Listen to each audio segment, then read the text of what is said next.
बहुत बहुत स्वागत आपका कथा के इस क्रम में। और इस क्रम में सबसे अधिक महत्वपूर्ण वे 4 धाम हैं जहां की यात्रा संपन्न करके व्यक्ति मोक्ष का अधिकारी हो जाता है। ये 4 धाम हमारी आस्था के युगों युगों से प्रतीक हैं। बद्रीनाथ सतयुग के प्रतीक हैं तो रामेश्वरम त्रेता युग के साक्षी रहे हैं। द्वारिका वह पुण्य भूमि है जिसे द्वापर के उस अखिलेश्वर को समर्पित माना जाता है और जगन्नाथ धाम हमारे कलयुग में इस धर्म का प्रतिनिधि है। धर्म के 2 पुत्र हुए, एक नर और एक नारायण। दोनों बेहद सात्विक, बेहद अच्छी प्रवृत्ति के। एक दिन लाड़ से उमगी हुई उनकी माता ने प्रसन्न होकर उन दोनों बच्चों से कहा कि तुम मेरे दोनों पुत्र अत्यंत मर्यादित और बहुत अच्छे संस्कार के हो। मेरा मन है, मेरी इच्छा है कि इसके मां के मातृत्व के अतिरिक्त भी मैं तुम्हें कोई वरदान दूं। दोनों बच्चों ने एक ही वरदान मांगा। दोनों ने हाथ जोड़कर मां से कहा, धर्म के प्रति, पिता के प्रति हमारी गहरी रुचि से आप मोहित हैं ही। माता, आप हम दोनों को तपस्वी होने का वरदान दीजिए।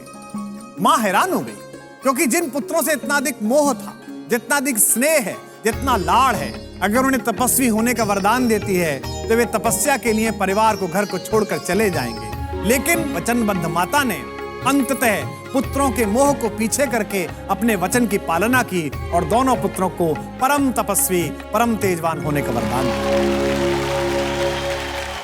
अपनी मां से मनचाहा वरदान प्राप्त करने के बाद नर और नारायण घर परिवार की देहरी को त्याग अपने संकल्पों को हिमालय जैसी ऊंचाई देने के लिए पर्वतों के उस प्रदेश में पहुंचे जहां उन्होंने कठिन तपस्या आरंभ कर दी।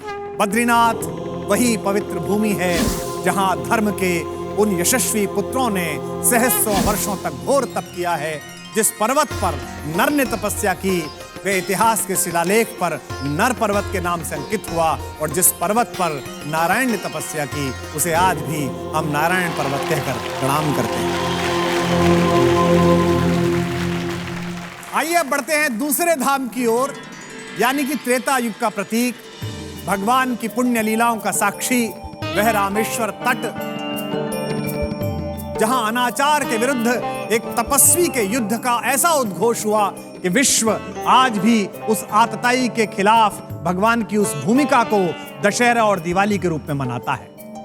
अपने समय के सबसे अधिक पराक्रमी, बुद्धिमान, तेजस्वी और वंश परंपरा के समस्त गुणों के साथ अभिषिक्त होने वाले अपराधी रावण का वध करने के लिए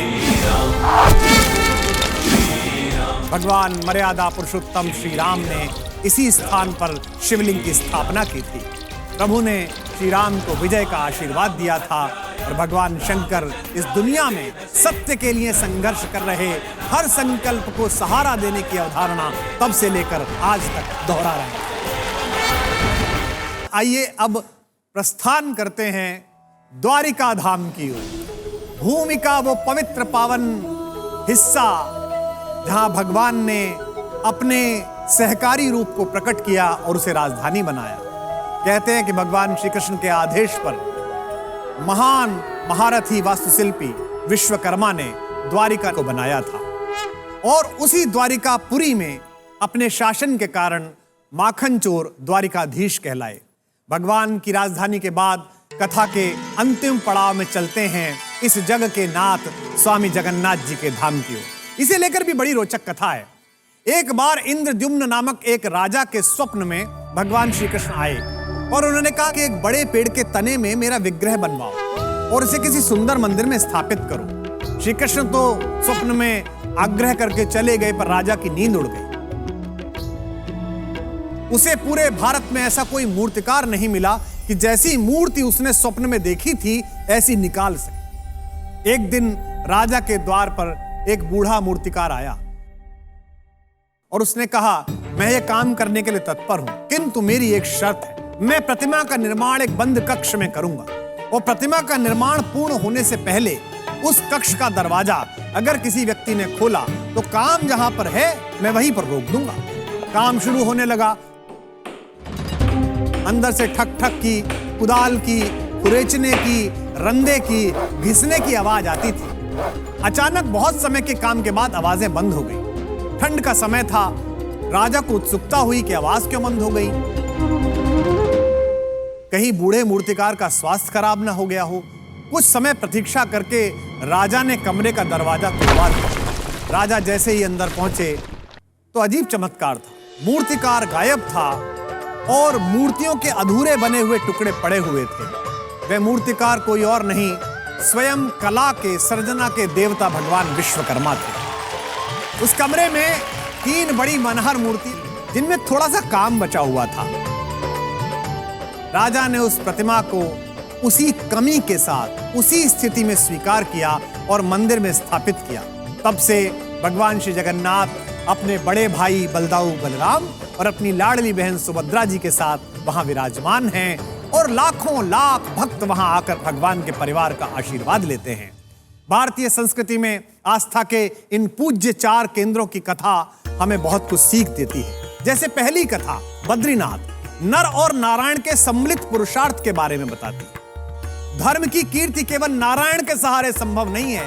जब तक नर उद्यम नहीं करेगा, नारायण भी कृपा नहीं करेगा। इस सृष्टि के समस्त शुभ संकल्प नारायण और नर के संयुक्त प्रयास से ही संभव है। इसका दूसरा उदाहरण, कथा के दूसरे भाग का सार क्या है।